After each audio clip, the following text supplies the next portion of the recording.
Kendaraan pribadi itu hanya tersekitar 50 sekian persen untuk 70%. Kalau kita melihat di nasional itu kan pribadi atau perjalanan lebih panjang, bisa naik pesawat terbang, naik karena di Jawa Barat ini destinasi wisatanya, mengingat kita transportasinya belum ada lah ya karena alam, sehingga tentunya yang pribadi gitu ya, karena mungkin akses jalan dan sebagainya begitu ya. Ini menarik ya kalau kita lihat, karena memang seringkali kendaraan pribadi masih yang menjadi pilihan ya dari masyarakat. Nah, kemudian berikutnya kita tarik ya, Ibu, sejauh ini bagaimana kondisi ketersediaan komoditas pangan dan juga bahan pokok? Terima kasih Mbak Mas Ayu. Terkait dengan ketersediaan pangan menjelang HBKN Nataru ini, seperti disampaikan oleh Pak Agus bahwa kita itu daerah wisata, otomatis selain reguler kita membutuhkan pangan, masyarakat yang datang ke Jawa Barat juga untuk wisata perlu makanan juga, terkenal dengan kulinernya kita di Jawa Barat.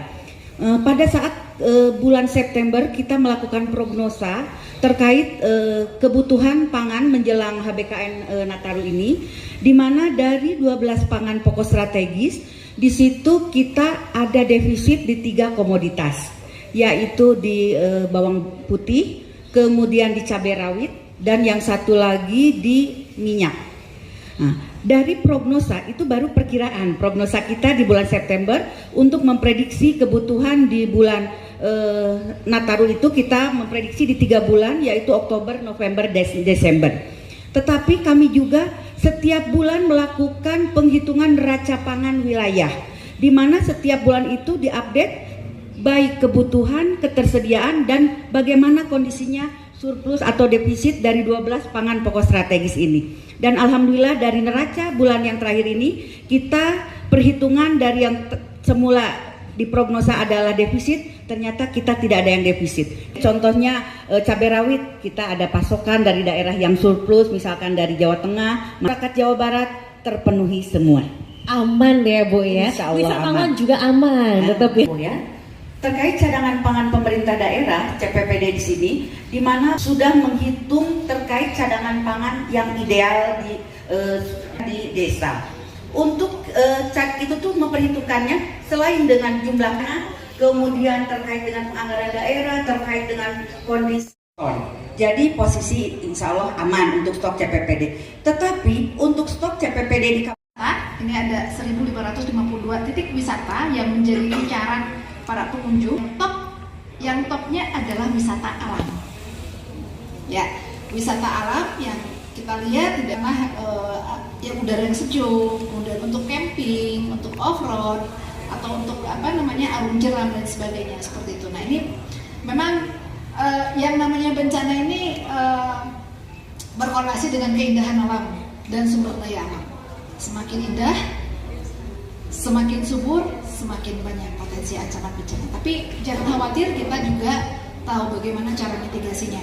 Nah, ini untuk bulan Desember adalah 67,7% wilayah Jawa Barat, sedangkan Januari sendiri sudah di 83,4% dengan kategori hujan tinggi dan sangat tinggi. Tapi lebih banyak di Desember sebetulnya ya gelapnya. Yang sangat tingginya seperti itu. Nah, liburan gitu ya. Silakan nanti kami melakukan sosialisasi dan edukasi gitu ya kepada masyarakat pelaku perjalanan gitu ya, baik melalui medsos, kemudian juga kami melakukan penguatan ke BPBD kabupaten kota sampai ke level kecamatan, karena kan di kecamatan juga ada pemetaan daerah rawan bencana. Nah, ini untuk terus mensosialisasikan gitu ya. Kemudian juga silakan install aplikasi-aplikasi yang memang menjadi patokan kita, karena tadi di bar ini terkait dengan cuaca, silahkan install aplikasi yang berkaitan dengan cuaca. Misalnya info BMKG itu ada peringatan dini setiap 3 jam, itu sudah sampai ke level kecamatan, dan itu langsung dia ngedetek lokasi kita ada di mana, seperti itu. Kemudian kami juga sudah membuat peta overlay ya, peta overlay antara jalan alternatif, kemudian jalan nasional, jalan tol, kemudian pasar, kemudian objek wisata dengan perkiraan cuaca 10 harian, kalau kita bilang dasarian. Sampaikan 67,7% kabupaten di Jawa Barat itu di curah hujan tinggi dan sangat tinggi. Jadi ancaman bencananya adalah banjir, longsor, kemudian angin kencang dan gelombang tinggi. Nah, di Desember juga kan sudah terpetik ya, Sukabumi dan Cianjur kita mendapatkan bencana yang termasif se-Indonesia, karena biasanya bencana itu hanya menimpa 2 atau 3 kecamatan, Sukabumi ini sampai ke 39 kecamatan. Walaupun saat ini sekarang statusnya sudah dirubah, hanya 3 kecamatan yang tanggap darurat, selebihnya sudah selesai tanggap. Bu, daerah wisata yang rawan bencana mana aja, Bu? Banyak sekali gitu ya, karena gitu saya juga sudah membuat peta tadi ya, overlay gitu.